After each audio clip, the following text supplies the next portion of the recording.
चीन पर अपने हास्यास्पद ज्ञान के प्रदर्शन के बाद जी न्यूज़ के सुधीर चौधरी ने रिजर्वेशन पर अपने अधूरे ज्ञान की उल्टी कर दी है।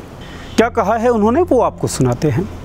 आरक्षण के संदर्भ में हमें यह बात समझनी होगी कि किसी भी इंसान के सम्मान के लिए उसका आत्मविश्वास बहुत जरूरी है, और आत्मविश्वास 3 बातों से आएगा। पहला है परिश्रम, दूसरा है पुरुषार्थ, और तीसरी और सबसे जरूरी बात है आत्मनिर्भरता। अगर आरक्षण देना ही है तो आर्थिक आधार पर दिया जाना चाहिए। पुरुषार्थ, परिश्रम और आत्मनिर्भरता की बात करने वाले सुधीर वही पत्रकार हैं जिन्होंने अपने पुरुषार्थ के बल पर 2000 के नोटों में चिप ढूंढ लिया था। कठोर परिश्रम करते हुए अपने स्तर पर हर संभव कोशिश की कि टीवी चर्चाओं से दूर रखा जा सके मजदूरों के दुख और दर्द को, जिनकी आत्मनिर्भरता में आत्म का दायरा इतना बड़ा है जिसमें बीजेपी की पूरी आईटी सेल और व्हाट्सएप फॉरवर्ड तक समाहित हो जाते हैं।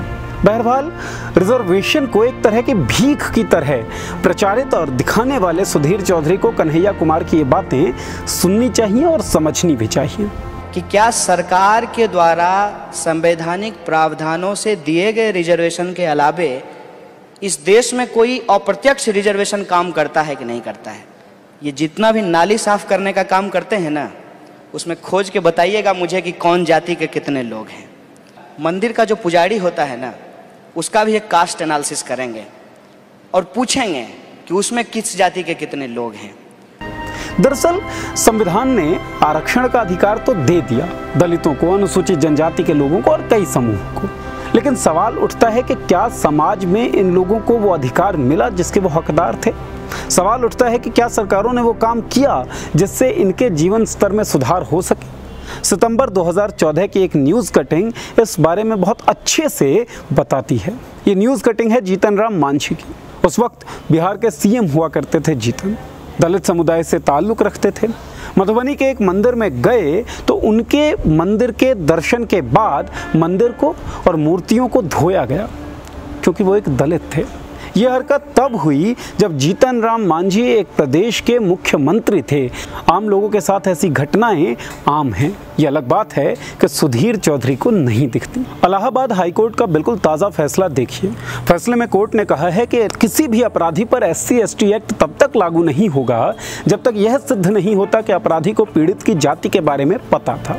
अब अपराधी पीड़ित की जाति के बारे में जानता है या नहीं जानता है, इसे समझने के लिए क्या प्रक्रिया होगी ये भगवान ही जाने। लेकिन सवाल उठता है कि क्या इस तरह के फैसलों से इन समुदायों के खिलाफ होने वाले अपराधों को बढ़ावा नहीं मिलेगा। Indian institute of Dalit studies ने 2013 में एक सर्वे की थी।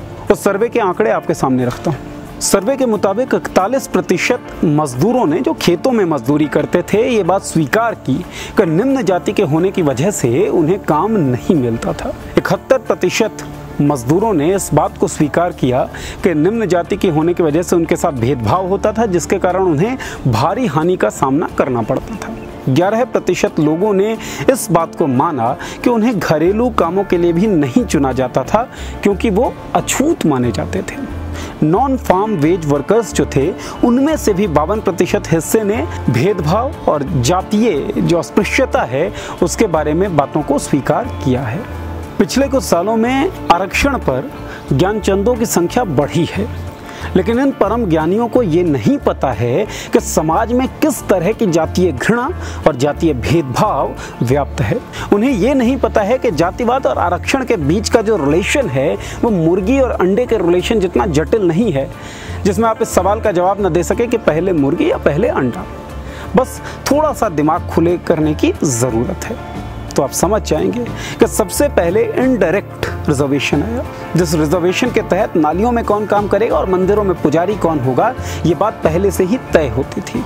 इसके बाद इस इनडायरेक्ट रिजर्वेशन के समाधान के रूप में रिजर्वेशन को लाया गया। जिस तरीके से आरक्षण आया, आरक्षण खत्म भी उसी तरीके से होगा। मतलब पहले जातीय भेदभाव खत्म होगा, जातीय घृणा खत्म होगी और उसके बाद आरक्षण खत्म हो सकती है।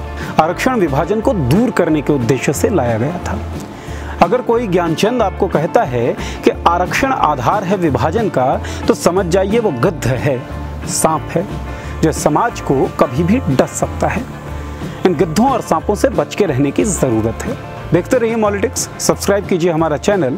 फेसबुक पर देख रहे हो तो लाइक कीजिए हमारा पेज। शुक्रिया। आपका मुद्दा बनेगा देश का मुद्दा। मॉलिटिक्स ऐप पर शेयर करिए अपनी बात हमारे साथ, हम उठाएंगे आपकी आवाज़।